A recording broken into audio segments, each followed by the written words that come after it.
pozdrav tudi z moje strani. Mi je veselje biti tudi tretjič z vami, krog se vedno bolj širi. Danes bomo v našem skupnem razmišljanju šli naprej in sicer bomo danes razmišljali o življenju kot nalogi. Obenem bomo tudi razmišljali, kaj pomeni življenje preživeti ali ga dejansko živeti. Mogoče na tej točki prostor za kakšno vprašanje iz prvega in drugega srečanja, kakšna misel, kakšen komentar, ko se komu karkoli poraja. Dobro, bomo šli kar naprej. Če pride kasneje, potem dajte kar tako izpostaviti, ne čakati. Einstein ima par zelo dobrih misli. Pravi, da človek, ki ima svoje življenje za nesmiselno, že Einstein je logoterapevtsko razmišljal, ni samo nesrečen, ampak je komaj sposoben za življenje. In dejansko vidimo in samo osebno se trdno prepričam, da če je kakšna kriza sodobnega človeka, je ravno ta notranja kriza, notranja praznina, kriza smisla, eksistencialna kriza. Dejansko vidimo, da sodobni človek ima od česa živeti, velikokrat pa nima več zakaj živeti. Skratka, razmišljali bomo o sami vsebini našega življenja. Skratka, življenje preživeti ali ga živeti. Zakaj gre? Kako to razumemo? Ali življenje preživimo ali ga živimo? Ima kdo kakšno idejo? Kaj bi to pomenilo? Preživljanje je bolj revno, no? Kako? Preživljanje je bolj revno, ne? Preživljanje je bolj revno, ja? Naši južni brati imajo en tak fajn rek. Vegetiranje. Kako? Vegetiranje. Ja, mi rečejo, cilj ove teme je, da prođe vrijeme. To je nevarnost, da se zgodi tudi nam z našim življenjem. Da življenje mine. Da življenje gre mimo nas, pa mogoče še nikoli nismo prav živeli. Oziroma izživeli v tistem pravem smislu. Tisti, ki ste bili na prvem srečanju, se spomnite, sigurno se spomnite Randy Pauša. Si ga spomnite? Ko me je ostalo še 2 meseca življenja, mlad mož, 3 otroke in se je vprašal, kaj bo naredil z časom, ki mu je še na voljo.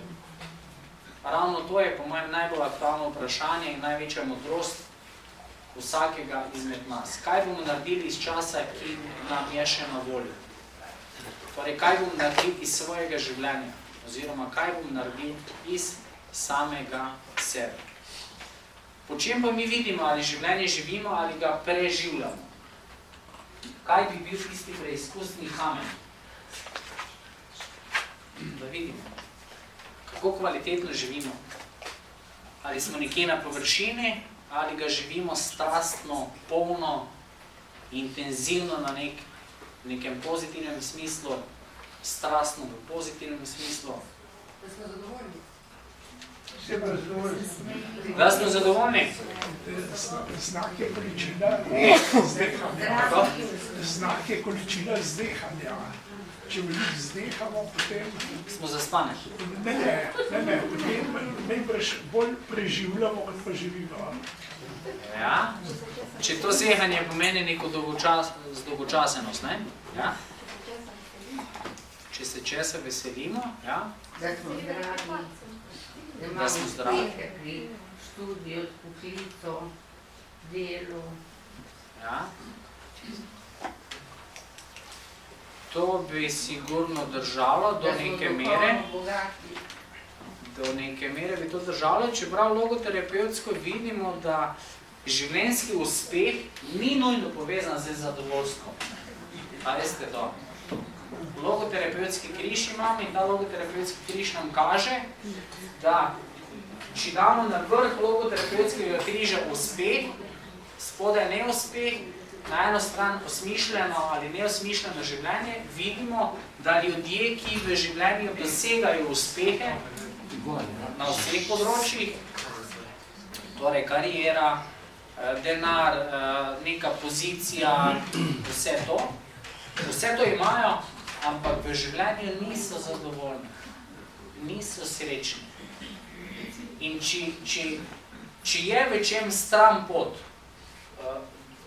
duha sodobnega časa, je ravno v tem, da zamenjujemo tisto zadovoljstvo, srečo z nekim uspehom.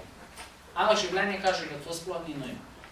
Da je lahko človek na zunaj neuspešen, navznoter je pa lahko zelo zadovoljen in živi zelo izpolnjeno življenje.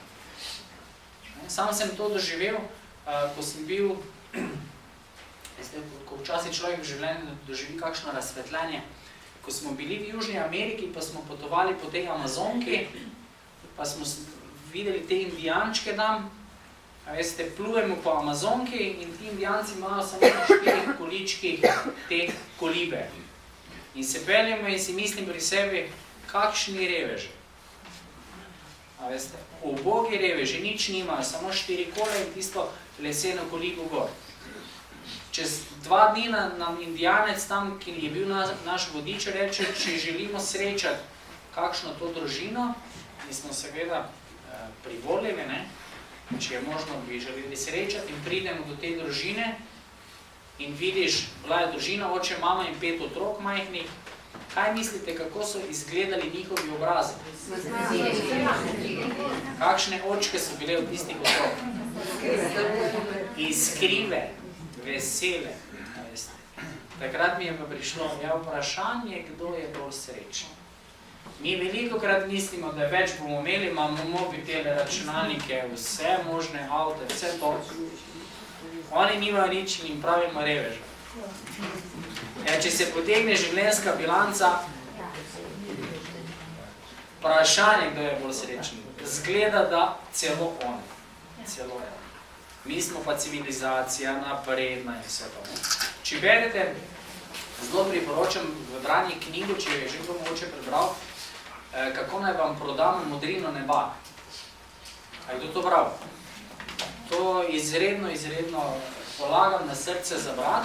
Not so pa zbrani med drugim tudi kakšni dopisi, pisma in pogovori teh indijancev v Ameriki, ko so belci prišli tja in so začeli osvajati in tako naprej. Odkot naj vam prodamo modrino neba, ker so Evropejci prišli tja, torej konkvistadorji, in so rekli, da bi kupili pač tisto zemlje in vse to, ne? In so indijanci rekli, kako naj vam mi nekaj prodamo, če to sploh ni naše. In oni so se doživljali kot del narave. Oni so, dejansko so tudi prišli misionarji in so jih hteli spreobrniti in vse to, ne? A veste, ampak oni so zelo duhovno živeli. Oni so ves čas imeli ta stik z presežnim, z naravo, vse so spoštovani in tako. In tam je par zelo hudih citatov, ki so jih indijanci, ki so jih ti vrači povedali tem belcem. In pol so par indijancev tudi odpeljali oni, da bi jih izšolali in potem se pogovarjajo in indijanci nočejo več jih dati šolati. In potem oni belci pravijo, zakaj pa ne. Pravijo, šli so k vam, prišli so nazaj in niso za nobeno rabo. So leni, nočejo delati, ne znajo loviti, so bolane, nobene koristi od njih.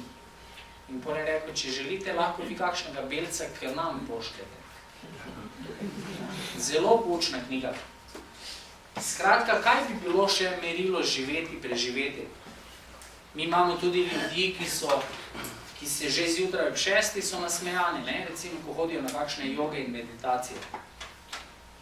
A veste, rečejo, so našel končno smisel življenja in notranji mir. In so ljudje polni notranjega miru in zadovoljni in veseli. A to drži ali ne? Ja. A res?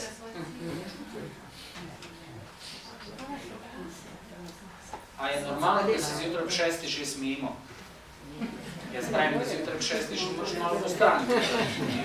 Še ob 6 smejati, ko sonce. Ne bo šlo, ne? Kolegica pa reče, čuj se, z Majdo se več ne da normalno pogovarjati. Ona je čisto v svojem svetu. Kaj to pomeni? Umirjeno.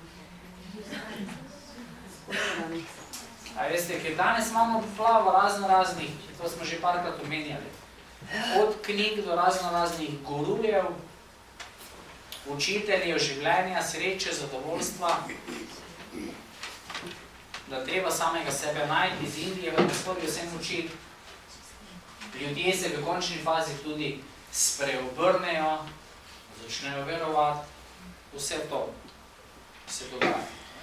Kako vedeti, če je zadeva pristna ali ni pristna? Kaj bi rekli? A je vse pristno? Nekdo reče, da je našo Boga in a je to pristno? Včasih je, včasih ni, da. Točno tako, včasih je, včasih ne. Zdaj pa dajmo narediti ločnico, kdaj je in kdaj ne. Povejte mi, če gre to za eno mlado mamico, ki se spreobrne in najde Boga in je v ponedeljek na eni molitveni, v torek je na biblični, v sredo je na zboru, četrtek je, ne vem, še ena zadeva, zvečer, doma pa dva mala otroka, ona je pa našla Boga. A je ta Bog ta pravi? Kako? Beg? Beg odkot? Iz česa? Osebno sem prepričan, da je prava duhovnost ali religija ali karkoli že v življenju prava tista, ki človeka usmerja v življenje, v konkretnost, v odnose. K človeka je, mož si pa doma tam pašteto mažo na svojih drug, ne? Zakaj si bo ne skuha? Zakaj si ne skuha? Vprašanje, zato je mogoče 15 minut nazaj prišel domov iz 12-urnega delovnika. Žena pa namesto, da bi se ukvarjala z otroci in z možem in skrbela za družino in družini dala toploto in ljubezen, se ukvarja z čem? Sama se sabo. Na tem konkretno primeru, ko ste ga navedli. Ja. Vse jih je milijon. Milijon je takih primerov. In težava, veste se, osebno a priori nimam nič proti meditacijam in jogam in vse to pač. Vredno, ne? Vsak za sebe ve. A veste, ampak v čem je težava? Da sem jaz zadovoljen, da sem jaz srečen, da imam jaz notranji mir, jaz. A razumete, eno nenehno vrtenje in ukvarjanje s samim sabo.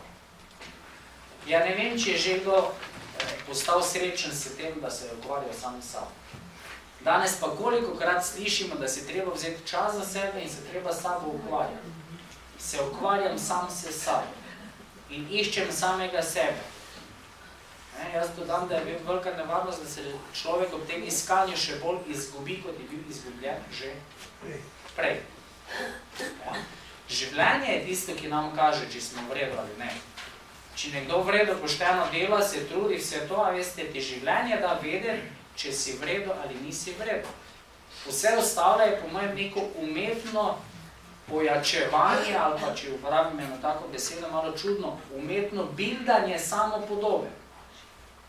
Veste, ne bodo pomagali doma listki, da smo lepi, da smo uspešni, da smo šampioni, da nam bo uspelo, ne vem, vse to. Ne bo pomagalo. Ampak bo treba v življenju nekaj narediti, premakniti. Mi smo pa danes naravnani na instant rešitve. Preberi knjigo Pozitivno mišljenje in je to to. In ti prebereš in en dan si gor, ne, in sploh, čez 2 dni pa padeš dol in treba spet brati. In si v začaranem krogu in to ljudje povedo. Torej ne gre za neko trajno rešitev. Za trajno rešitev je treba v življenju nekaj trajnega narediti. Poglejte reklame. A veste, če imate vi težave z želodcem, z črevesno floro, z ne vem čim še vse, vzamite samo to tableto in bo v redu. Ne rabite spremeniti načina življenja, hrane, vse to nič, samo tabletko, zadeve je zaključeno. A to funkcionira? Ampak celoten kapitalizem temelji na tem. Vse reklame sporočajo kaj? Ja, brez tega živeti več ne moreš. Če uporabljaš ali to zobno pasto, ali ta mehčalec bo življenje čisto nekaj drugega. Ne bo, ne. nekaj drugega bo življenje, če bomo mi iz življenja naredili nekaj drugega. V nasprotnem primeru dejansko ne bo. To je to, ne? Mislim, da sem zadnjič omenil to svoje izkušnje, ko sem bil v Torinu z rakavimi bolniki, ko so eni sprejemali svojo usodo stanje, drugi pa ne. Se spomnite? Ja. To je točno to. Gre za vsebino svojega življenja. In kdo je odgovoren, če nekako vse povežemo, kar smo na predprejšnjem in prejšnjem srečanju govorili, kdo je odgovoren za to, ali bomo življenje živeli ali pa bomo preživeli? Kdo nosi odgovornost? Mi sami. In ostali smo pri tem slajdu. Zraka nam tu manjka. Ostali smo pri tem slajdu. Definicija smisla. Naloge, ki nam je življenje postavlja v točno določenem trenutku in v točno določeni situaciji. Določen trenutek in določena situacija. Torej, odvisno od osebe in od situacije. Če je en smisel izgubljen, ga ne moremo nikoli več povrniti. Vsi smisli so irreverzibilni. Zato je zadeva tako resna. Zato tako resno treba vzeti tudi zadnjo postajo, ki se ji reče smrt. Ker ko enkrat nastopi smrt, se potegne črta. Veste, to je druga logika kot reinkarnacija, ne pa ni tako hude odgovornosti. Ker veš, da bo še ena možnost, ne? Sicer malo padeš dol po tej lestvici, ne, se rodiš kot neka drugovrstna žival, kot si bil prej, ampak bodo neke nenehne možnosti. V tem smislu, če pa mi čas pojmujemo linearno in da pa enkrat se pač ta način življenja zaključil, pa to toliko bolj poostruje in povečuje odgovornost za to, kako bomo mi preživeli to našo življenje. Ker v nedogled to ne bo šlo. In situacija, ki je zdaj, se ne bo povrnila. Če očeta ni pri sinu takrat, ko ga sin najbolj rabi, oče tega časa ne bo mogel nikoli nadoknaditi. Se spomnim enega kolega, ko je dejal, da skoraj nič ni bil s svojim sinom, ker je gradil kariero in delal in vse to. In rekel, veš kaj, jaz potem bom več z njim. Ko bom vse to ustvaril, bom pa več z njim. Ja, veste. 15 let, po 15 letih boš ti z njim. Mi vsi vemo, da če se ta odnos ne vzpostavi v začetku, se kasneje zelo težko oziroma skoraj da nikoli. Za odnos pa vemo, da je potreben čas. Veliko delo na področju vzgoje in tam mnogi strokovnjaki pravijo v nekem kvalitativno preživetem času z otrokom. Za mene je to pranje vesti. Ja? Ker je marsikomu lažje biti, recimo moški smo tu, ne? A veste, 10-12 ur v službi, kot biti doma za družino. Ja, pol bomo pa pol ure res kvalitetno preživeli čas. Ne, za odnos je potrebno biti skupaj. In otrok ne rabi nobenega kvalitativno preživljanje časa z njim, da ga animiramo, da mu ne vem, kaj vse govorimo, razlagamo in se z njim igramo. Otrok potrebuje kaj? Prisotnost. Zastonsko prisotnost. Očeta, mame. Mama dela svoje, oče dela svoje in to je to. In on se počuti vredo in on se počuti varnega. Skratka, tu, kaj je preizkusni kamen? Po mojem odnosu. Odnosi pokažejo, koliko smo mi v življenju vredo, koliko nismo vredo. Mi lahko imamo zelo visoko leteče teorije, ampak odnosi so pa tisti, ki pokažejo. Odnosi se sočlovekom, odnosi tistim najbližjim. Torej naloge. In v logoterapiji govorimo o življenju kot o nalogi.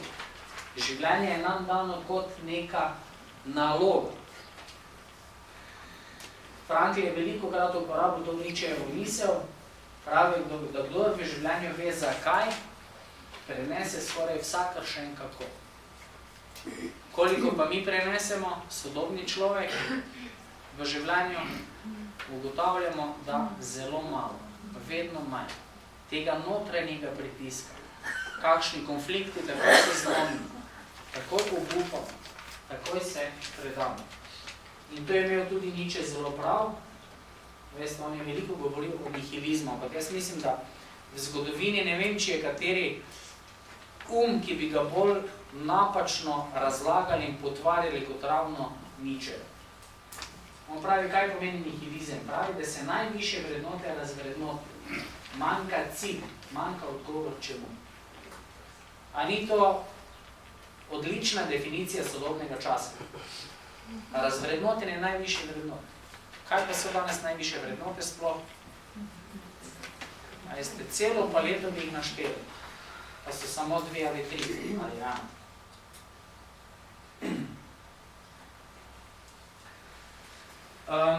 Sam se zelo izogibam in ne želim dati kakršnihkoli receptov za življenje, ker mislim, da se za življenje sploh ne da dajati nekih receptov, ker je življenje preširoko, pregloboko, preveč skrivnostno. In kot smo rekli, da je smisel določen za vsakega posameznika in dejansko posameznik daje oziroma najdeva lasten smisel, ki je smiseln samo za njega v tistem trenutku. Lahko smo 2 v isti situaciji in je za mene smiselno, da naredim to, za drugega je pa smiselno nekaj čisto drugega. Zato, ker je to odvisno od osebe, od njegove zgodbe, kaj je bilo v ozadju in od situacije. Zato recimo v logoterapiji nikoli ne svetujemo. K vam pa, če kdo pride z kako stiskamo, kaj rečete? Kaj bi moral narediti? Ne? Jaz bi potrebni. Takoj začnemo z nasvet. In to je zelo težko, veste, se tega osvoboditi. Kaj bi mi in kaj bi trebalo? Ma žena, ma kolegica vaša recimo težave z možem in vi to takoj znate povedati in vse možete rešiti. Kaj bi trebalo? Veste, človek sam mora priti do tega. Mi samo tu nekje pomagamo, širiti obzorje, ampak do te odgovornosti, do te svoje eksistencialne življenjske pozicije mora pa priti vsak posameznik. Ampak, če pa obstaja kakšna univerzalna formula, kakšen univerzalni recept za kvalitetno življenje, za osmišljeno, izpolnjeno življenje, je pa to življenje po 3 vrednostnih kategorijah. Se mogoče slišati malo učeno, tako, ampak je pa zadeva zelo življenjska in zelo preprosta in zelo konkretna. Prvo področje so ustvarjalne vrednote. Skratka, da udejanjamo ustvarjalne vrednote. To so vrednote, ki jih udejanjamo s tem, ko kaj počnemo, ko delamo, ko ustvarjamo. To je recimo naša služba. Ne vem, nekdo rad kipari, nekdo rad piše, naši hobiji. To imate že od otroka do enčka, ni zanimivo, da oni hočejo risati. In potem tam porišejo vse stene. Ne? Točno ne vedo, da ne bi smeli, ampak oni imajo to v sebi. Človek hoče ustvarjati, človek hoče delati. To je v nas. Če si zamislite enega, ne vem, pisatelja, da je na 3/4 knjige in ga vprašate, a ima vaše življenje kakršenkoli smisel? Kaj mislite, kaj bo on dejal? Knjigo dokončam. Absolutno. Gospa, ki je za srcem zdravnica in rada opravlja svoj poklic, če vprašamo, če je njeno življenje smiselno, ni debate. Razumete? Skratka, udejanjamo smisel s tem, ko ustvarjamo. Goethe, meni se zdi, da en dan ali 2 dni potem, ko je končal zadnjo knjigo, da je umrl. In veliko je takšnih primerov. Ko naredimo, ko končamo tisto, recimo, ko so zadeve tako daleč. Skratka, ustvarjalne vrednote, osmišljanje življenja z tem, kar ustvarjamo, kar delamo. Z tem področjem Slovenci načeloma še nimamo težav, to mi kar radi delamo. Ne? Drugo področje, ki je že malo bolj... Ali pa spada tudi po tole prvo skupino tudi tist, ko en zakon sumre in še sta zelo povezana, zelo hitro zgodila še tist. Ne. Smisel vidi v tem, da je pomagal prvemu in drugemu. Ne, to bo pasalo vsem. Bomo videli. Ja? Doživljajske vrednote. Ne bom se razlagal naprej, ker bomo lepo prišli po vrsti do tja. Doživljajske vrednote. Kot že samo ime pove, to so pa smisli, to so pa vrednote, ki jih udejanjamo z doživljanjem. Torej, če je bilo prej ustvarjanje, kar prihaja iz nas, so pa doživljajske, kar prihaja v nas. Kaj bi to bilo? Katere stvari, katere dejavnosti bi spadale pod to področje? Mislim, da bi to trkalo. Kaj bi rekli, kaj spada pod to? Odnosi, izkušnje. Vrhunec odnosa bi bil kaj? Ljubezen. Torej, tudi ljubezen spada sem. Nekdo, ki je čisto sveže zaljubljen, če ga vprašate, če ima njegovo življenje smisel, vas bo pisano pogledal. Njemu niti na kraj pametne pride karkoli v življenje razen njegove drage. In ko vidi, je čist razštelan z mehkimi koleni in sploh ne vem, kam bi gledal in kam bi se obrnil. Kaj bi še drugega bilo pri doživljajskih vrednotah? Umetnost, kultura, branje, skratka narava, recimo, da gremo v naravo. A si predstavljate nekoga, ki ima rad klasično glasbo, ko je na koncertu in je ravno tam Beethovenova 9. simfonija na vrhuncu in ga vmes vprašate, ali je vaše življenje smiselno. Kaj bo on dejal? Ja, bo rekel, lahko tudi umrem po tem koncertu. To velikokrat slišimo, kdo reče, samo to še doživim. Ali pa tudi zaradi tega je bilo vredno živeti. Mi pa velikokrat ravno to pozabljamo. Frankl je dejal, da se smisel življenja meri po najbolj smiselnih trenutkih. Tako kot se gorska veriga meri po najvišjih vrhovih. Obenem pa je naša skušnjava nenehna kaj? Da gledamo v življenju kaj? Najšibkejši člen je tu nekdo rekel, ne? Tiste najnižje točke. To je tisto, ko Frankl pravi, da gledamo velikokrat požeto njivo, strnišče, pozabljamo pa spravljene kašče doma. Torej, kaj je spravljeno? Po mojem, sem sicer mlad in to, ne, malo drzna trditev, ampak po mojem bomo tam proti koncu življenja na smrtni posteli se bomo kaj spominjali. Po mojem nekaj smo imeli, ampak kaj smo lepega v življenju. Strinjate? Kaj smo v življenju lepega, plemenitega doživeli? Isto, kaj smo imeli, veste, to je zelo relativno. Skratka, doživljajske vrednote, vsi odnosi, ljubezen, kultura, vse to. Človek osmišljuje svoje življenje tudi na ta način. Mi vemo recimo, da gremo na morje, pa lahko je to samo en vikend in pridemo nazaj drugače, ker nas to spreminja. Vi veste, da včasih srečate kakšno osebo, ki lahko na vaše življenje ima ključen vpliv. In smo čisto drugačni. In nas odnosi spreminjajo. In mi dobimo od nekoga, ali od prijatelja, ali od kolega, kogarkoli že, veliko pridobimo in tudi on od nas. In smo drug drugemu v neko obogatitev, oziroma bi lahko tudi rekli logoterapeutsko v osmislitev. Pri ustvarjalnih vrednotah je v ospredju človek homo faber, kot se reče, človek, ki dela, deloven človek. Pri doživljajskih vrednotah pa homo amans, torej človek, ki ljubi. To je ta temeljna zmožnost človeka, da ljubi. Tretja skupina vrednot, to so pa vrednote stališča. V logoterapiji so to vrednote, ki najviše kotirajo.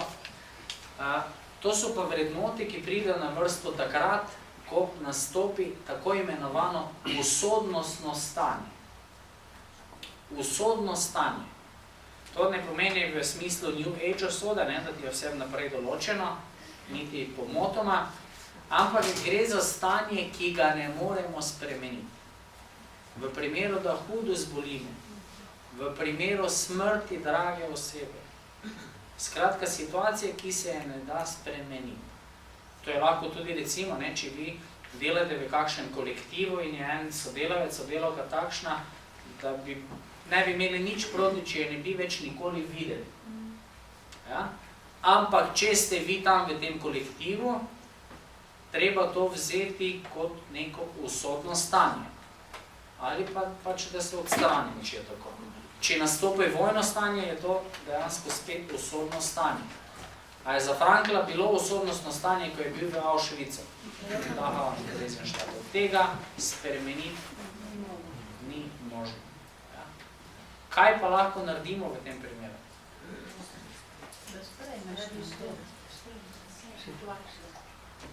Sprejemamo situacijo, ja? Večemo smisel. Kaj pa, ko ni? Ko smisla ni? A veste primer? To je nevarno, ne? Iskati smisel. Nevarno je, v določenih primerih ne, v določenih pa je. Primer, ko mama zgubi otroka. Primer, da tako, da rasteš. Jaz mislim, da na tem svetu, ne vem, če obstaja večje trpljenje, še kaj hujšega kot to, ko mora mama, oče pokopati svojega otroka. Primer zato, ker je stekel tam na cesto in je povozil avtomobil. En alkoholiziran človek. Kako lahko mama najde smisel v tej situaciji? Kako ga lahko najde? A ga lahko? Ne more ga najti, ker ga ni. Ga ni. Ta mama se ne more spraševati, oziroma se lahko, zakaj se je nam to zgodilo. Zakaj moj sin? In išče odgovor, a bo ga kdaj našla? Nikoli, ker odgovor na to ni. Zato se je nesmiselno spraševati, zakaj, ko vemo že vnaprej, da odgovora ni. Ta zakaj bo v glavnem pomenil tudi njen osebnostni propad in resignacijo, ker to človeka greni. Zakaj je mož umrl pred mano? Zakaj je žena pred mano? Odgovorov na to ni. Kaj je pa potrebno? V tej situaciji, ko nastopijo ta usodnostna stanja, pa lahko spremenimo to, da spremenimo sebe, oziroma da se mi pravilno naravnamo na te situacije. Da zavzamemo določeno pozitivno stališče. Kaj bi bilo, dajmo kar konkreten ta primer, ne, ko mama izgubi sina, kaj bi bilo zdaj pozitivno stališče?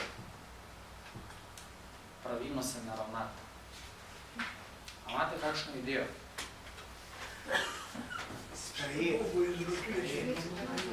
Sprejet? A je to možno? Kako sprejeti? Kaj je to?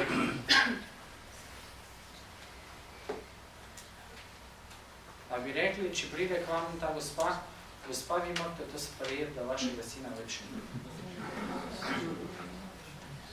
Tudi delajo tako, mislim, odgovor je na mestu, ker tudi določene terapevtske skupine in tako delajo v tem smislu sprejemanja. Ampak, a je to možno prebroditi te stvari? Gospa, recimo, je že 2 leti v depresiji zagrenjena, torej v konkretnem primeru govorim. 2 leti zagrenjena, tudi tako daleč že v depresiji, da je tudi sama sebe že zapustila čist, veste, ne? Kako se skupati ven? Imate kakšno idejo? S čem drugim se okupirati? Za čem? Meni prihaja en dogodek, kratek. Pogreb Petra Bajca, 21 let starega fanta, Boslovca, ki se je ubil v Kamniških planinah. In oče je prišel v grobu na tem pogrebu, imel nagliček v roki, pa ga vrnil v grob, pa rekel, hvala ti Bog za vse veselje, ki si mi ga naredil po tem otroku.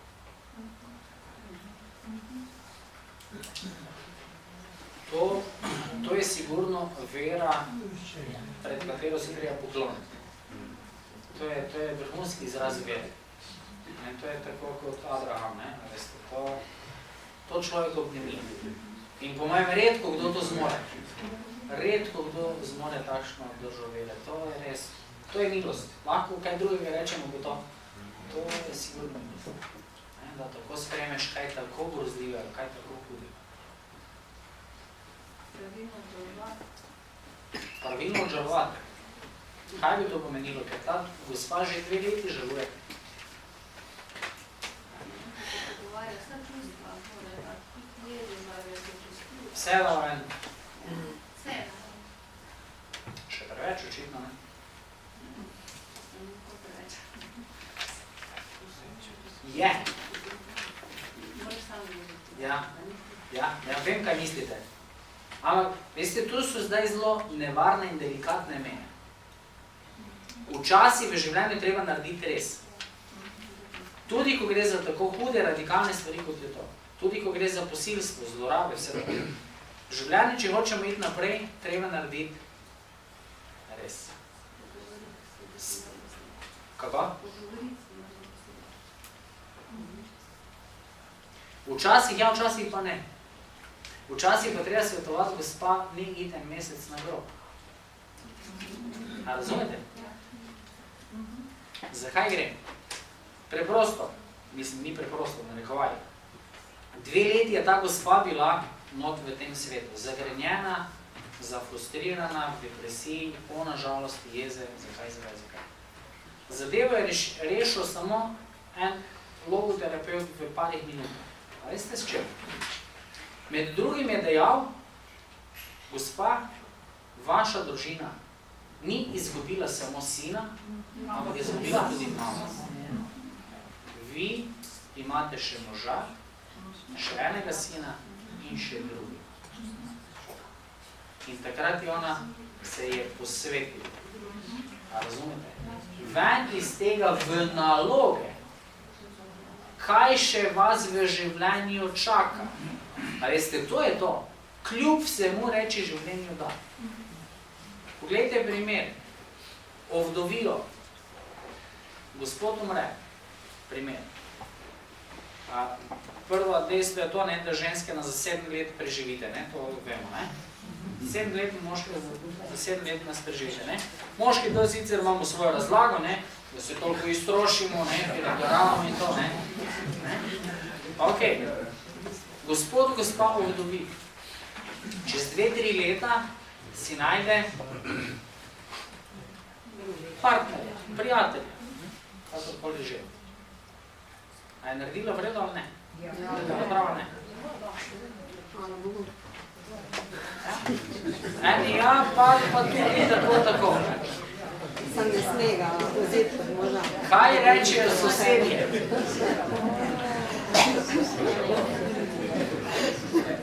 Kaj rečejo na to sosedje? Po mojem je naredila ta gospa ali gospod absolutno prav. Absolutno prav. Zakaj? Ker je rekla življenju da. Saj gledajte, ta odnos, ki ga ima z možem ali mož z ženo, to ne gre na škodo tega odnosa, ker ta odnos je spravljen tam gor in ga ne more nihče se ga dotakniti in nič spremeniti.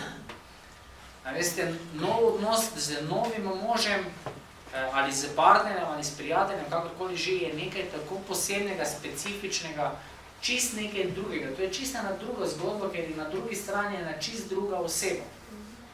Ampak ta oseba je rekla življenju da. In tista oseba, ki je zgoraj, sigurno ne bo jezna.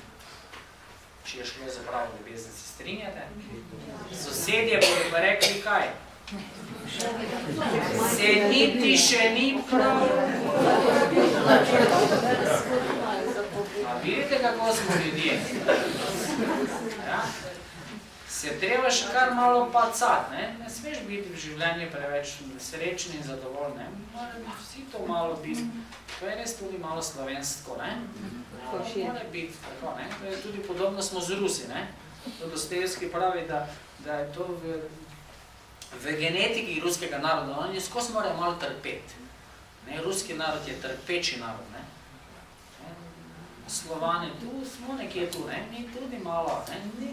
Vse je vredno, ne, ampak, ne? Imam službo, ampak vprašanje, kako bo, ne? Veš, danes slabo kaže, ne? Oni so sosedni, me pa hitro zgubil, ne? Ni razloga za veselje, čakaj malo, ne? Skozi neki čudni spozi. Je vredo, ampak, pol pa dodamo nivo, ja? V življenju reči da in v življenju treba iti naprej. Veliko ljudi ima pa tukaj slabo vest. In to je potrebno. Iti preko tega. Veste, ta mama, tudi če bo živela naprej, ona bo kaj? Ja, imela bo slabo vest, ne? Veste, ker ti ne smeš biti vredo, če si izgubil sina. Ti se ne smeš smejati, če si izgubil sina. Ampak stvari pa treba pogledati z druge strani. V logoterapiji to imenujemo kopernikanski preobrat. Življenje te sprašuje. A vidite razliko? Mi bi življenje spraševali, zakaj se mi je to zgodilo, zakaj nisem dobil tega, zakaj je bilo ono.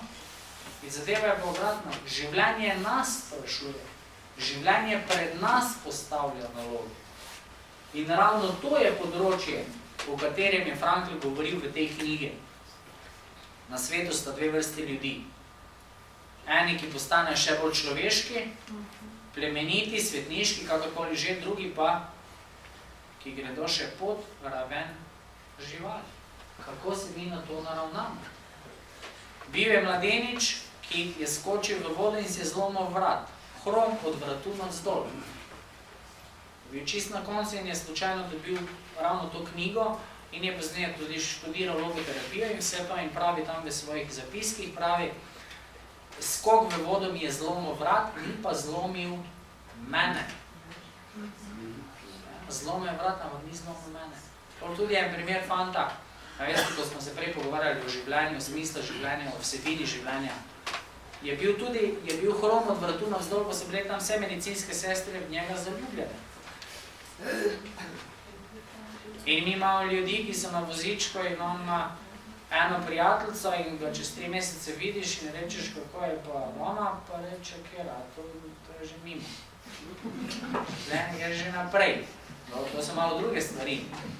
Ampak, veste, smisel življenja, vsebina življenja. Življenje je tisto, ki sprašuje in nam ne da miru. Je bil, to je resnična zgodba,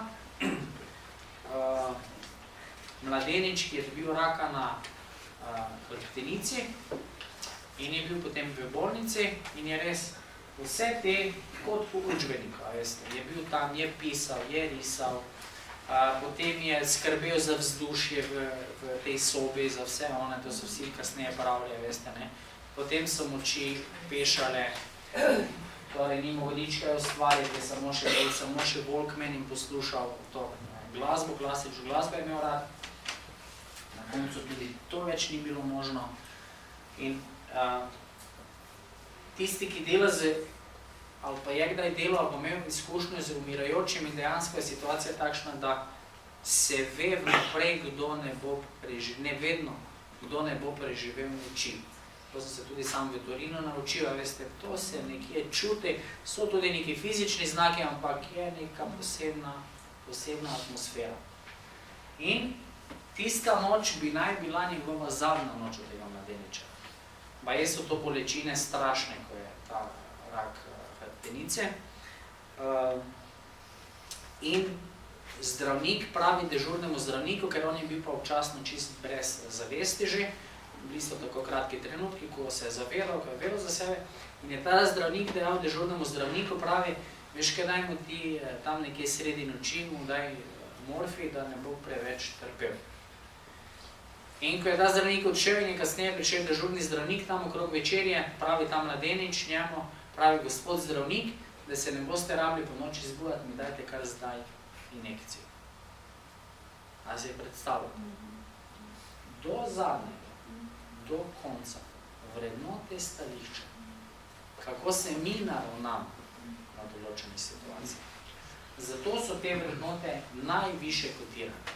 In v življenju je velikokrat tako, da zunanjih stvari, situacij ne moremo spreminjati, lahko pa naravnamo sebe. Tu v tem primeru je vprašanje, ne? Ker je tudi tako, ne? Velikokrat, ko gospod umre, pa žena vdovi, žena zacveti, ne? Dejansko. Veliko, ko pa je obratno, pa veliko krat možakar moški. Ja. Zdaj imamo za to romantično razlago, ne, da pa je bila ljubezen tako močna, da ampak mislim, da je kar dejstvo, da moški težje preživimo brez ženske brez moški, pač vprašanje. Ne.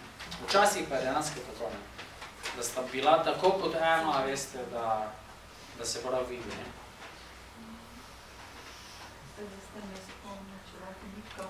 Na enega moškega 40 let je bil star, pred 20 leti. Celo noč je trpel hude bolečine, imel je raka želodca, res čist na konc. Cela družina je bila celo noč ob njem. 2 majhna otroka, žena, njegova mama. Vso noč ni pustil, da pokličejo dežurnega zdravnika. Zjutraj ob 6 je poklical. In ko sem tja prišla, sem se zjokala tega, kak je hotel nas zaščititi, če ne razumete. Človeškost do konca. Vsakič, ko se peljem v tiste hiše, tam se spomnim. Ja, to so spomeniki človeškosti. Spomeniki človeškosti, resnosti. Torej, vrednote stališča. Temeljno logoterapevtsko načelo je, karkoli se da spremeniti, je potrebno razvijati naprej, torej spreminjati, kjer pa so stvari nespremenljive, tam se lahko spremenim jaz. Ker dejansko mi moramo, ne, veste, v življenju vse narediti, da se izognemo trpljenju. Ker tisti, kdo se ne izogiba v trpljenju, je lahko v ozadju, veste, kaj patološkega, ne, nek mazohizem, ne, to je tudi, ne. Treba v življenju trpeti, to tudi imamo to idejo.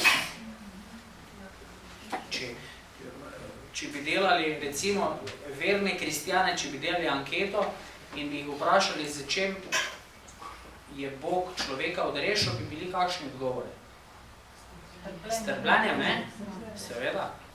Pa to niti približno ni res, ne? Se strinjate? Za čem? Pa. Z ljubeznijo. Trpljenje pa bi bila posledica ljubezni. Veste, mi imamo takoj na trpljenje, jaz trpljenje, ne? Je trpel, mi moramo trpeti po neči, ne? To je to povezano. Ne, z ljubeznijo. Tisto je bila samo posledica te ljubezni. Tako kot tudi v zakonu, tudi v odnosih je lepo in je ljubezen in vse to včasih pa treba tudi kaj odtrpeti. Ne samo potrpeti, ampak odtrpeti. In mislim, da je to stvar, ki se v današnjem času dejansko moramo na nek način v narekovajih na novo naučiti. Stvari odtrpeti. Kako trpeti? Vse drugo smo se že naučili, ne? To je pa se najtežje naučiti. Zakaj? Ker se verjetno sploh ne da, ne? Povem, če se da, ne? V trpljenju je vsak človek najbolj sam, nezamenljiv. Potem te ne more nihče zameniti. In te tudi nihče ne razume. Smem prosim samo sprašati, kako je možno odtrpeti? Kako pojmujete odtrpeti? Kot dejstvo, da je v življenju, da je realen del življenja trpljenja. Mi V odnosu, mislim. povsod. Skratka gre za to, sodoben čas, sodoben človek pojmuje življenje kot, da se imamo ves čas fajn. Torej, da je trpljenje, torej nekaj trpečega, karkoli že to je, ali v bolezni, ali v odnosu, ali karkoli že, torej, da je nekaj, kar je, ampak ne bi smelo biti. Kot da je to nek tujek v mojem življenju. Dejansko je pa realno življenje takšno, da mislim, da ga ni, da ne bi bilo nič trpljenja. Razumete, in mi delamo si eno čudno utvaro glede življenja. To je tudi na področju psihiatrije in psihoterapije, veste, ker se gremo nekega idealizma. A veste, če vi greste k psihoanalitiku, gre za kaj? Ja, jaz imam podobo idealnega očeta in idealne mame. In poleg za podobo idealnega očeta in idealne mame pridem k vam. In tam eno mlado mamico začnemo spraševati o njenem očetu. A ni takšen, a ni takšen, a ni takšen, a ni takšen. Ja, ne, ja, groza. Ne? Ja. groza, pol nas pa boli, ker bi tako moralo biti in ni. Ampak idealnih očetov ni in idealnih mam ni. In tudi mi nismo idealni. A lahko kdo za sebe reče, da je idealen? Stopi gor na mize in reče, pogledajte me, to je to. Zgled se mi bom dal. Ja, ne bo šlo. V tem smislu. Skratka, pogledajte tudi odnose, pogledajte, koliko zakonov gre na razno. Zakaj? Recimo. Ni več tako, kot je bilo. Stvari so se spremenili, nimamo več skupnih interesov. Ravno to, ne? To znam veliko krat za primer, veste, babice, ko vprašajo, zakaj so lahko 50 let bile v zakonu. Rečejo, kaj? Je trebalo potrpeti, pa se prilagoditi. Pol se pa počasi konča. Pravi, 30 let sem rabila, da smo gotovili, da se ga ne da spremeniti. Zdaj je pa veliko lažje. Vsak ima za moža tudi alkoholika, a veste, ni nujno, da življenje preživlja, lahko da tudi kvalitetno življenje. Primer. Sicer veliko težje, ampak ne želim soditi, a veste, tako osko. To vsak bo za sebe najbolj vedel, kako je življenje zadovoljno.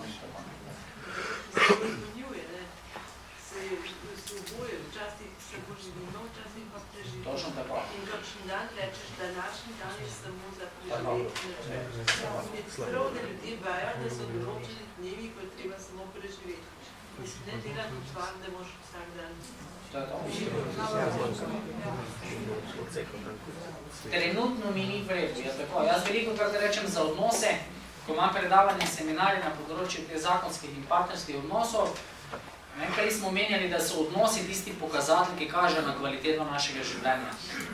In pogledajte, v odnosi z bližnjimi, odnosi so priložnost za nekaj najlepšega, za nekaj najbolj dragocenega, po drugi strani so pa priložnost tudi za nekaj najslabšega. In dva, ki se poročite, recimo, ki greste živeti skupaj, si lahko naredite življenje prijetno, na trenutke pa vsaj znosno, ker v zakonu včasih nanese tako, da če je že znosno, je to čisto vredno. Ja? Da je vsaj znosno, da nekako mi proguramo. Da gremo naprej, včasih je že to, ker takšne življenje. Veste, včasih je tako, da tista ladja zelo čudno zna zamihati. Po drugi strani smo se pa lahko v pekel drugega. Jaz mislim, da ravno v tem, veste, v tej odločitvi, da je velika težava današnjih zakonov, da se ne odločajo. Veste, ker ko se enkrat odločiš, moraš za to nositi odgovornost in za tem stati. Nam je pa lažje, bomo videli, kako bo. Mislim, da smo zadnjič ne govorili. Kako se bi šlo? Vprašanje, kako se bi šlo. Skratka, trpljenje je tisti vidik življenja, ki spada k bistvu življenja. Brez nekega dela trpljenja, mislim, da življenje sploh. In je to ena velika, velika utopija. Človek je vedno odgovoren nečemu, odgovoren nekomu.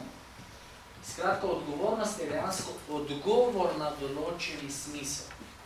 Odgovornost je odgovor na nalogo, ki nam jo daje življenje. Življenje je tisto, ki nas kliče, ki nam daje naloge, ki nam nalaga neko odgovornost. Zdaj v življenju je pa vedno več nekih več opcij.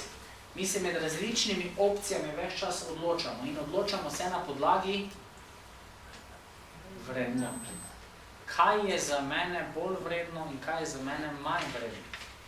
To je neka vrednostna lestvica. Pa če vas vprašam, kdo določa vrednote, kaj bi rekli? Kdo določa vrednote? Sami, družba, ja. Ampak to ne bo najbolj držalo. Zakaj ne? Vrednot ne določamo mi. Vrednote so dane in so nadčasovne. Se strinjate? Povejte mi, a je resnica vrednota ali ne? Nagradno vprašanje. A je resnica vrednota tudi v politiki? Je vrednota ali ne? Snimo zdaj, kako jo živijo. A čutite razliko? Čeprav vsi lažejo, resnica je še vedno vrednota. Če kdo ni prepričan, pa si naj odgovori, ali vi želite, da vam kdo drug pove resnico ali da vas nalaže.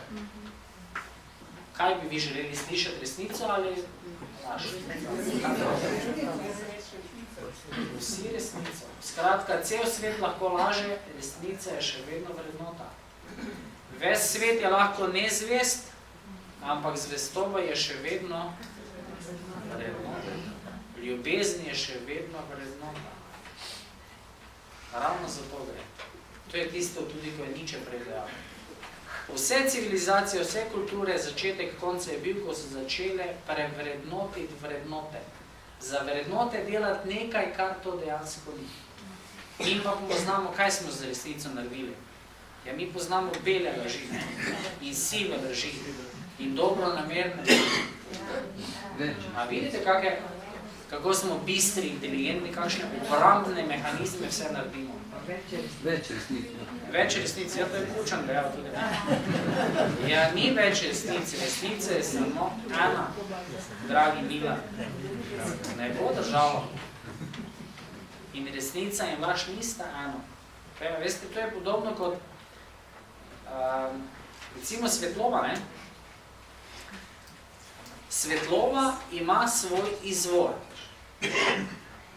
Ima svoj izvor. Ali luč, ali pa sonce. Kaj pa tema?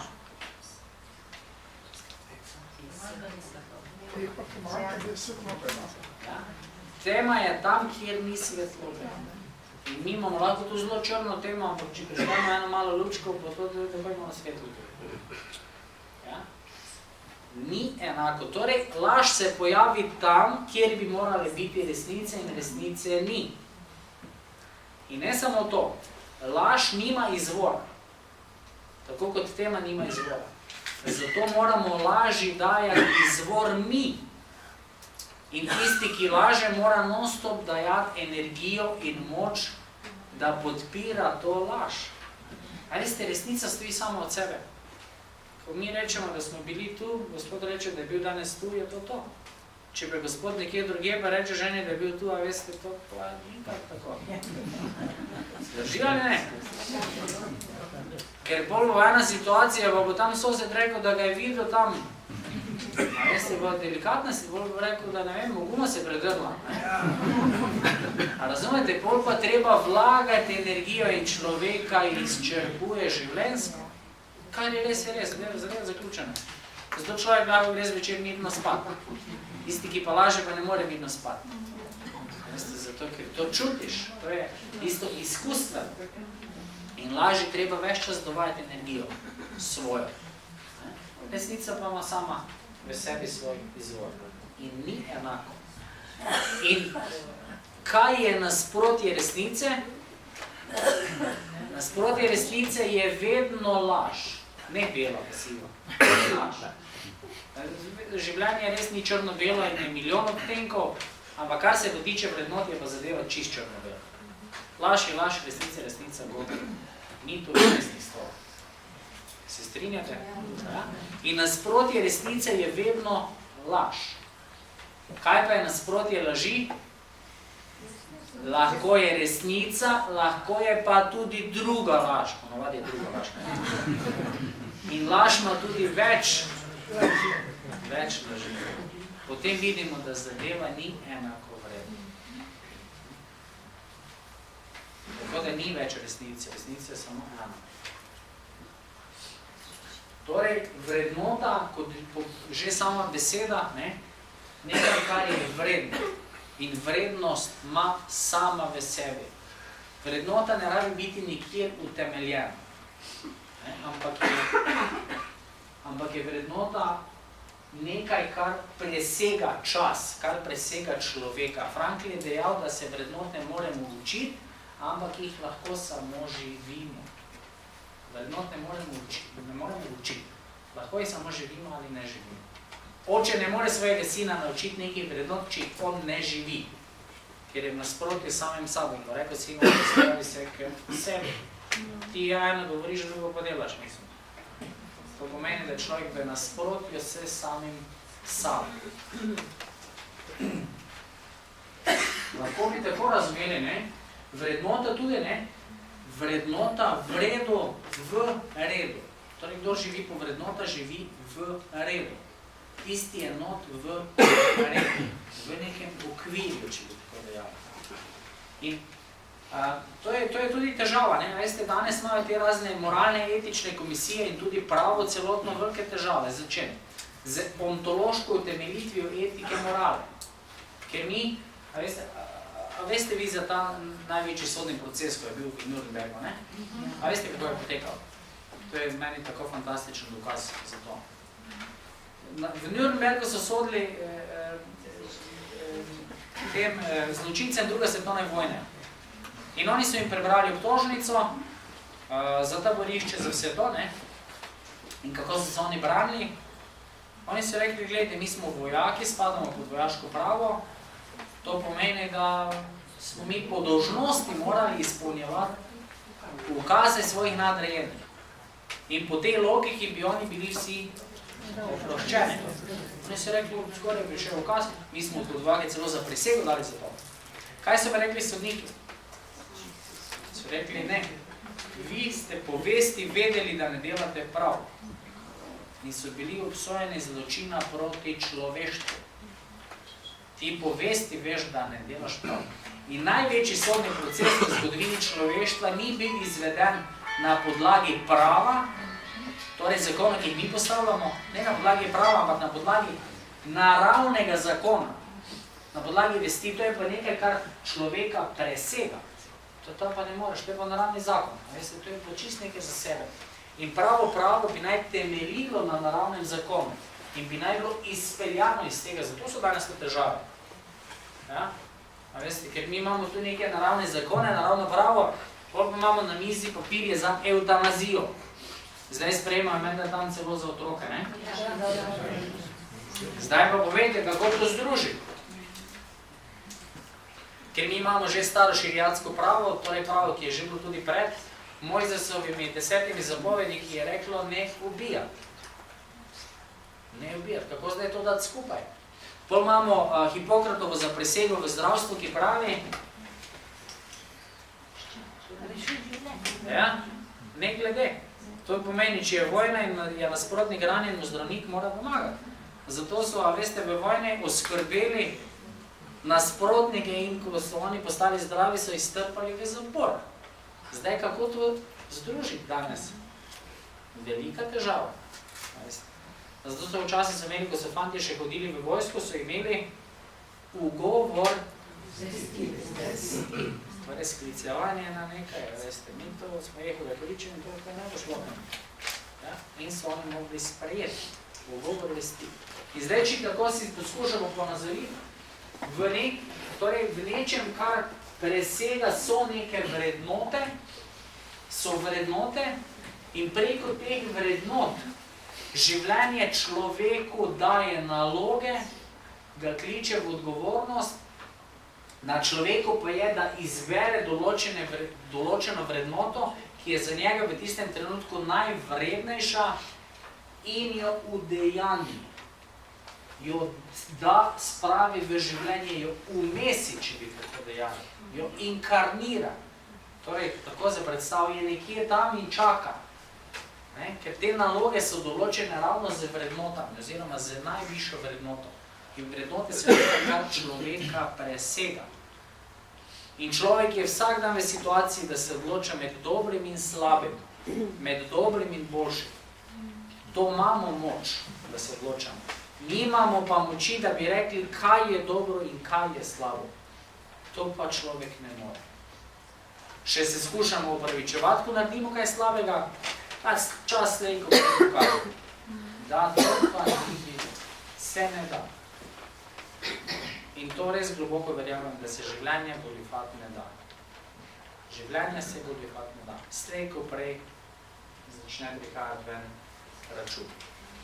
Recimo, potem je cela družba napačno bi rekla, ustrojena. Mladi morajo iti v vojsko, so morali, no zdaj pač ne več. Vojska počne kaj? Ubija. In kako? Ne moreš izbrati, pa reči, ne bom šel, če je to nekaj uzakonjeno, se pravi, da so zakoni, oziroma cel ustrojeno pač. Lahko izbereš. So imeli tudi uvori vesti.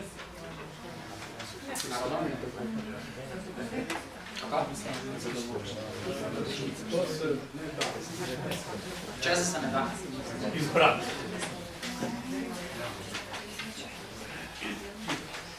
To se ne da, da bi izbrati. Mislim, zakon to pač potem kršil zakon. Ja. Stopiš v drugo državo. Ja. Torej, vidiš iz dežet kaj. Ja, vredo, to sem vesel, da ste to izpostavili, ampak gledajte, a smo svobodni ali nismo? Smo svobodni, treba do neke meje. Ja? In kje je ta meja? Treba je spoštovati družbene norme, hočeš nočeš. Ampak meni nobena družbena norma ne more naložiti, da moram nekoga ubiti. Jaz grem raje sedeti v zapor. No, pa tam to vprašanje, kot vojak, če vam oficir to zelo dobili, imate izbiro to narediti ali pa biti ustreljen, mogoče od njega. Kaj zdaj narediti? Tisti človek, ki je nekaj preveč na glas rekel za časa jugoslovanskega komunizma, je lahko končal na Golem otoku. Torej, kaj zdaj? Slediti svojo vest? Torej, jaz tu ne bi upal zdaj, veste, reči, kaj treba narediti. Ker v končni fazi smo ravno zdaj do tega prišli, na koncu stvar vesti. Jaz se ne čutim sploh nekompetentnega, da nekaj takšnega odgovorim. Veste, ko gre za življenje, smrt, vprašanje. Tudi ne bi dal roke v ogenj in noge, da bi naredil, ne vem, to ali to, veste. To je res tista situacija, izkušnja, še kup drugih stvari, to z vsem spoštovanjem do takšnih ljudi in to, a veste. Ampak tukaj danes razmišljamo pa tako v enem splošnem smislu. Ampak nekje se pa človek odloča, veste, tudi za ceno življenja, ja. Jaz sem prepričan, vi niste bili zadnjič, ne? Smo dali ta primer, veste, če je vojno stanje in vi veste, kje je skrit vaš sin in pride vojak in vam da pištolo na čelo in reče, kje je vaš sin, če ne vas ustrelim, povejte. Vi sigurno tega ne boste povedali. In nobena oče in nobena mama. To pomeni, da smo svobodni do zadnjega diha, da dejansko svoboda nima meja. Izbiramo pa potem, a veste, ne, tu se reče latinsko intrinzice malo, ne, torej izbira manjšega zla. A veste, to je potem etično. V življenju veliko krat pride situacije in tudi vidim, ko imam, a veste, primere glede vzgoje, pa je otrok na igli in vse to, ni najboljše rešitve. In rečem staršem, gledajte, idealne, najboljše rešitve, na žalost, v tem trenutku ni. Moramo poiskati najmanj neslabo. Najboljšo, najmanj slabo. Ne? Idealne ni. In je pol to. Na ta način porazvirati. Včasih v življenju res tako. Ne? To je oni film Sophie's Choice, kdo to gledal, ne? Ja, Meryl Streep, veste, ne? Je morala zbrati, katerega otroka bodo ubili. Vejte mi, mislim. To je zasno res. Mama mora izbrati, ali enega drugega. Možeš pa zbrati. A si predstavljamo to? Reče vojak, zberete enega ali pa ubijamo oba. Kaj je manjše zlo? Je sigurno da enega, ne? Zdaj pa zbere. To je ušasno. Po drugi strani je pa to, ne? Na prvem srečanju smo govorili, kaj je človek sposoben narediti groznega. Kakšen človek je, ki to naredi? Veste, kaj vse smo ljudje? Kaj vse smo ljudje? In tu je res. Jaz mislim, da je karkoli tu rečemo, je tako eno suho pametovanje na nek način. Ne? Skratka, je mogoče še kakšno vprašanje? Delikatne zadeve so nedvomno to v življenju veliko krat. Vest v logoterapiji poimenujemo kot organ smisla. Torej, tisti organ, ki pomaga najdevati smisel. Najbolj boljša možnost od tistih možnosti, ki so na razpolago. Skratka, smisla ne daje posameznik, smisla ne daje človek.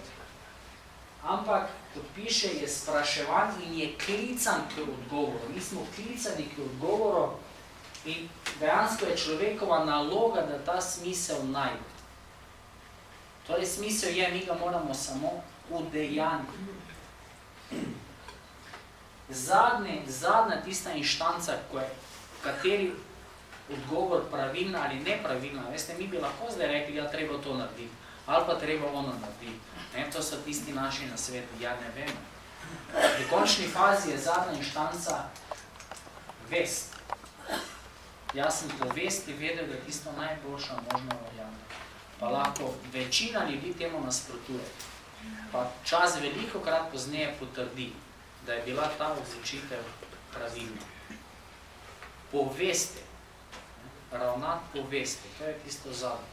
Vse ostalo, veste, tudi pravo, vse to, veste, to so neki etični okviri, neki etični minimum. Vest je pa tista, po kateri v končni fazi, ki daje neko notranjo gotovost. To rečemo, nemirna vest. Veste, veliko delam v šolstvu, v izobraževanju in to, kot treba, veste, otroke vzgajati in to. Veste, včasih, katere stvari treba tudi narediti za dobro otrok.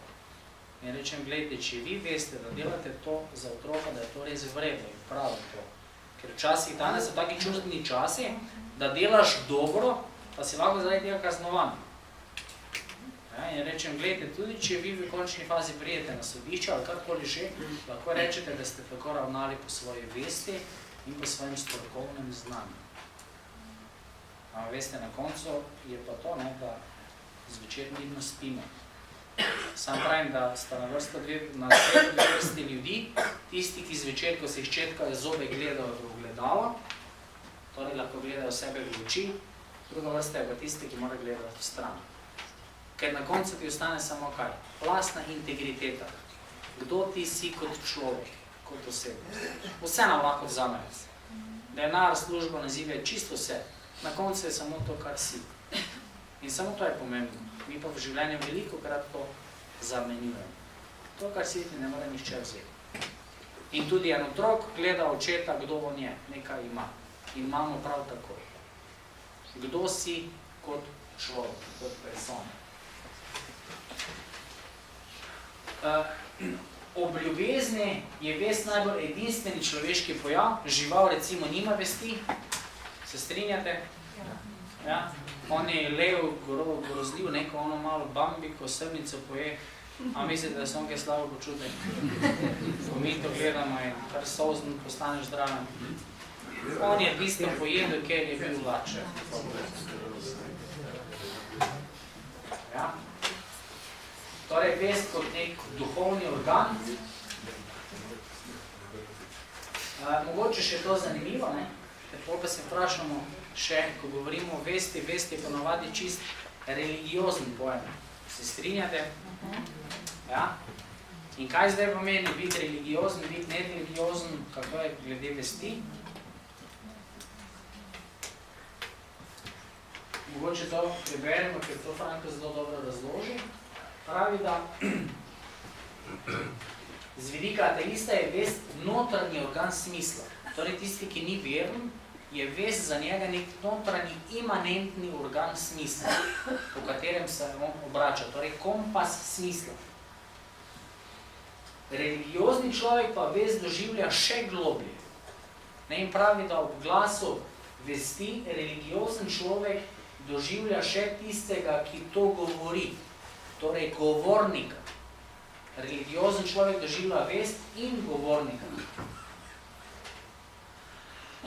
Vest ima svoj glas in nam govori neizpodbitno pojavno dejstvo, torej govorjenje vesti pa je zmeraj odgovarjeno.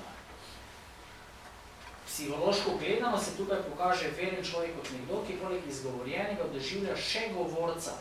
torej nekako boljše sliši od nevernika. V pogovoru s svojo vestjo, v tem namem enostavno bolj, da je bolj sodnik bolj Bog. Torej, vernik ne sliši samo vesti, ampak še tistega, ki to govori.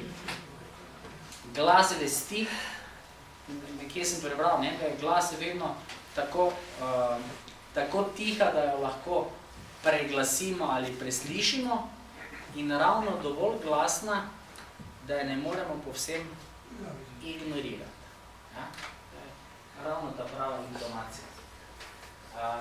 Glas vesti velikokrat rečemo, zakaj gre? Vest ne more imeti glasu, ker je vest sama glas. Glas transcendence. Torej, vest nima glasu, ampak je sama vest glas. Glas nečesa, kar prihaja od nekod. Od nekod, kar človeka presega.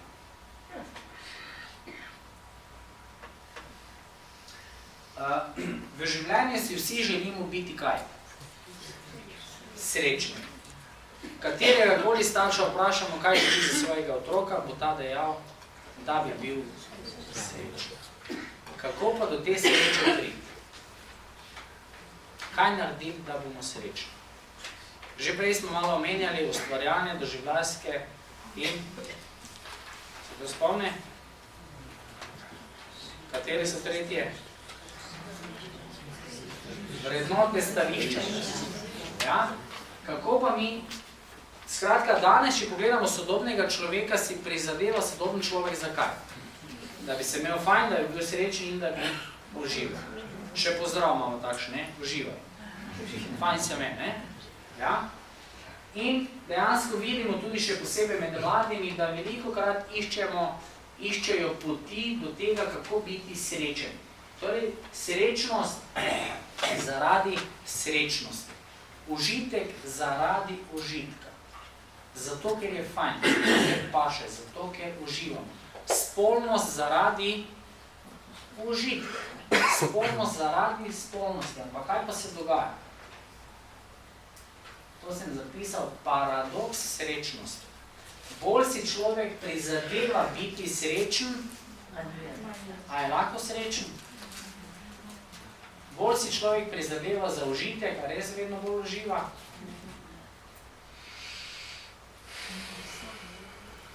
Direktna pot, jasen užitek. In hodim na jogo in meditacijo, zakaj? Da pridem do nekega užitka, nekega zadovoljstva, kakorkoli že, do notranjega miru. Torej, notranji mir zaradi notranjega miru. Ja? Direktna pot. Ampak direktna pot, torej bolj si prizadevamo za srečo, za užitek, za zadovoljstvo po direktni poti, bolj se nam leto izmika. Bolj gre v stran. Zato mi recimo, veste, da so kakšne spolne motnje, ko imajo ljudje težave, ne? Se kako rešujejo. V logoterapiji poznamo izraz paradoksna intencija, nasprotna namera. Ja? Zakaj gre? Da si to več ne prizadevamo. A ni to v življenju tudi velikokrat. Ko eno stvar želimo in se matramo in mučimo, ne gre, pol pa roke malo dvigneš, pol pa se kar stvari same od sebe zgodijo. Logoterapevtsko gledano, kako priti do užitka, do zadovoljstva. Užitek, zadovoljstvo, sreča, notranji mir je vedno stranski produkt našega delovanja, naše naravnanosti. Torej, v logoterapiji gledamo na posameznika, na človeka kot samopresegajoče bitje. To pomeni, da človek samega sebe nenehno presega. To pomeni, da je usmerjen, naperjen vedno v ali na neko osebo ali neko nalogo. Skratka, je človek in na drugi strani je vedno ali neka naloga ali neka oseba. To je garancija za notranji mir, za osmišljeno življenje, za zadovoljstvo. Nekaj zelo konkretnega, ravno to bi lahko rekli, da je smisel. Torej, vedno neka naloga, vedno neka oseba. Človek ni rojen, da bi bil zadosten samemu sebi. Vedno mora na drugi strani nekaj. Ko mama skuha kosilo svoje družine in družina to fajn poje in pomaže in mož reče, čudovito si skuhala, kako se ta mama počuti? A rabi kako knjigo za samo pomoč? Ko babica speče pogače in pridejo vnuki in to pojejo in pomaže in reče, babica, spet si tako dobro pogače naredila, ne? Tako dobre pogače niti mama ne naredi, ampak ne tega povedati. Kako se počuti babica? Življenje je lepo. Skratka, vedno nekaj konkretnega. Naloga oseba. In potem je užitek, zadovoljstvo, notranji mir, vse to šele posledica. Šele posledica naših ravnanj. Torej kot stranski učinek. Kot stranski učinek. Torej spolnost ne zaradi spolnosti, ne zaradi vrhunskega užitka, ampak spolnost kot vrhunec odnosa.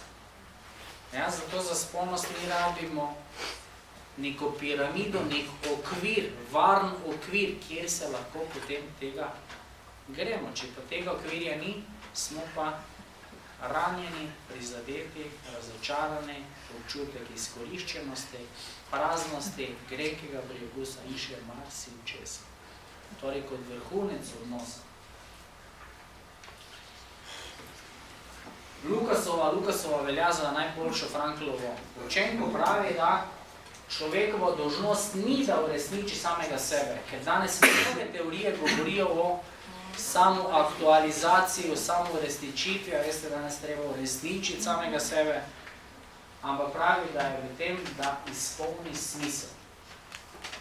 Torej ne, da se udejanji v vseh možnih možnostih in talentih in vse to, ampak da izpolni življenjski smisel. Da izpolni življenjsko nalogo. In ta smisel, ta naloga je vedno zunaj človeka. A poznate tega? Narcis. Poznate zgodbo Narcisa, ne? Mlad lep fant, ki je gledal v vodini, je tako občudoval samega sebe, da je padel v ribnik in se utopil.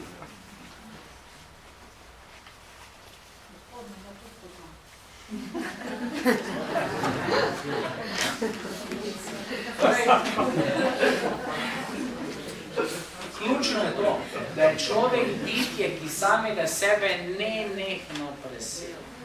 Samo transcendenca. Človek samega sebe nenehno presega. In kako se presegamo?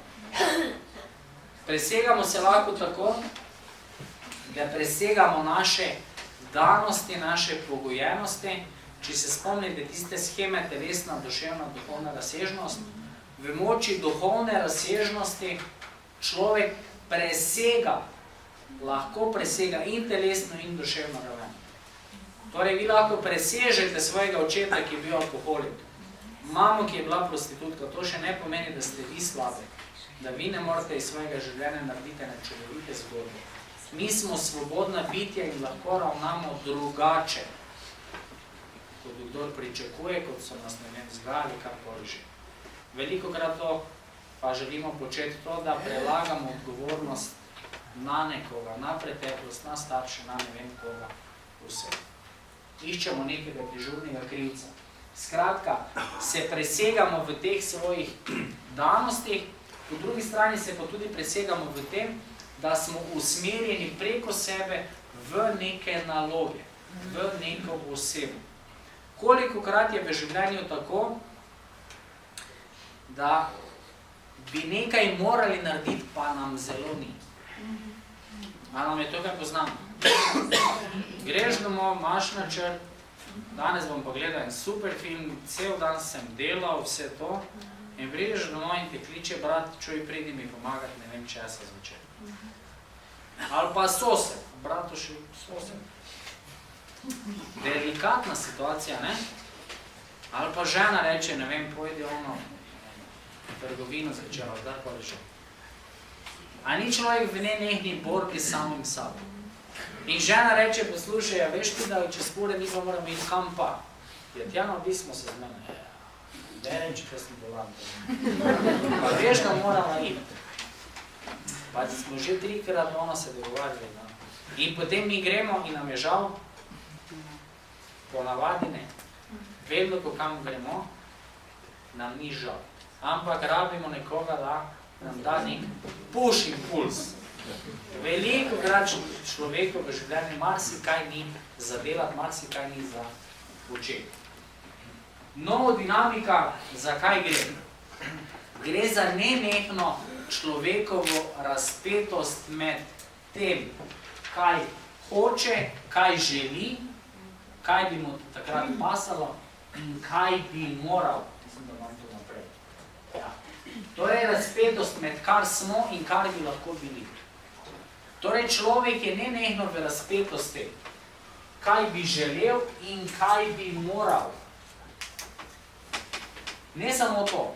Določeni psihometrični testi, recimo logotest, PIL test, poznamo v logoterapiji še marsikaj drugega, se je pokazalo, da je ta določena razpetost med tem želeti, hoteti in morati celo pokazatelj duševnega zdravja. To bi rekli, da v življenju mora biti določena mera stresa non-stop, zdrava mera. V nasprotju pa je Freud govoril o homeostazi. In to še danes ima. Neka homeostaza, nek notranji mir. Da je neka notranja harmonija. Vprašanje zdaj, kaj ta notranja harmonija pomeni. In to pomeni, da je človek nekje tu, ti smisli, naloge so pa ves čas nekje pred njim. In pol mi v življenju ves čas te naloge, te smisle lovimo. In da je to tisti pokazatelj kvalitete življenja. Torej, človek samega sebe presega in ves čas hodi in odgovarja na naloge, ki mu jih daje življenje. Človek nenehno samega sebe presega. To je tudi slovensko, vidite, sreča, srečate. Spet govorimo o odnosu. Srečen si lahko samo v srečanju. Samo v tej nenehni napeljenosti. Skratka, človek je bitje, ki samega sebe presega, oziroma bi naj presegal, biti usmerjen, namenjen k nečemu ali nekomu. Predan delu, človeku ali pa tisti, ki je veren Bogu, ki mu služi. Kakšno vprašanje?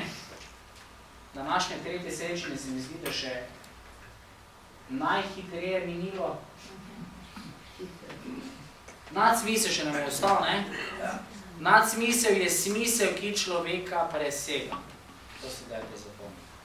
Za vernega je to lahko nekaj religioznega, Bog, nekaj, kar ima absolutni smisel, ampak tudi neveren, tudi on dejansko verjame v nek smisel življenja, sveta, vsega, kar je, kar obstaja. In nadsmisla se ne da razložiti, ne da se ga definirati, ampak se lahko verjeti samo nekje verjame. Zabuba, ne? Kakšno vprašanje? Karkoli čas se nam je iztekel.